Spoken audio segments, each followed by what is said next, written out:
This 10th week of the year affords us an opportunity to look at both the practical and the theoretical in our faith. Indeed, the 10th week of Ordinary Time has a very unique preface to it, or not preface, collect prayer.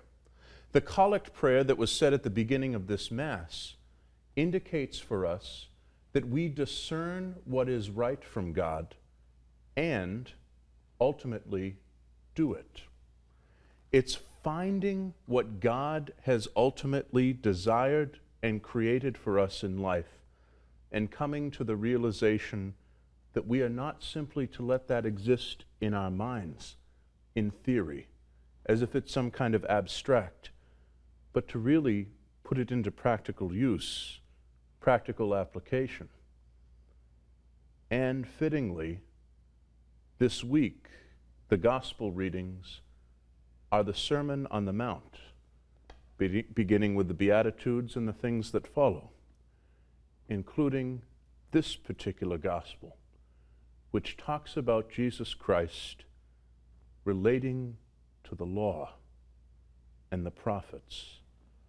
Of course, for any Jewish person, the law and the prophets would have been a cornerstone of their life. It would have been part of their very existence. And seeing someone like Jesus Christ, who had a nuanced take on the law, who didn't observe every single one of the ceremonial washings, or do exactly what the Pharisees and Sadducees were doing as far as eating on the Sabbath, or working on the Sabbath, or healing on the Sabbath, one could think that Jesus had no regard for the law whatsoever. But he loved the law.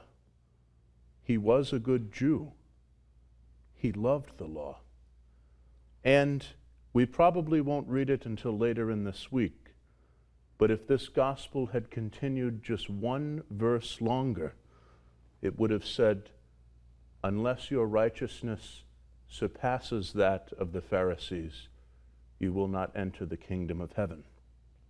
Of course, the Pharisees, the Sadducees, they were people that adhered to every single letter of the law as best as they could, sometimes robotically, mechanically, without any kind of care for spirit, for life.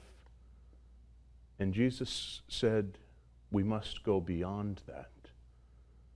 That's why he said his presence was not to abolish, but to fulfill, to bring to completion in one way or another what was seemingly incomplete.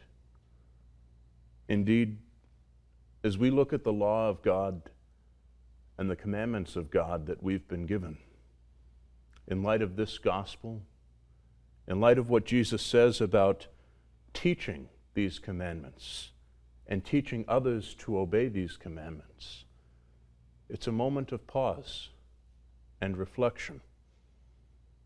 Our collect prayer asks us to discern something and put it into action. Are we discerning the law of God? Are we discerning the commands of God and how best we live them in our life?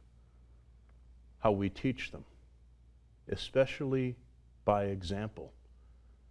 If a third party were kind of to look at us and examine our life just from how we live it, would they say, this indeed is a person who lives and loves the commandments of God in their life? That is a law of God, a law of Jesus, that he came not to abolish and wipe away, but to fulfill. How do we, in our lives, seek to conform ourselves to that call to holiness, going beyond what the scribes and Pharisees and Sadducees would have lived in their life, towards the virtue, holiness, and indeed fulfillment that Jesus Christ brought to this law?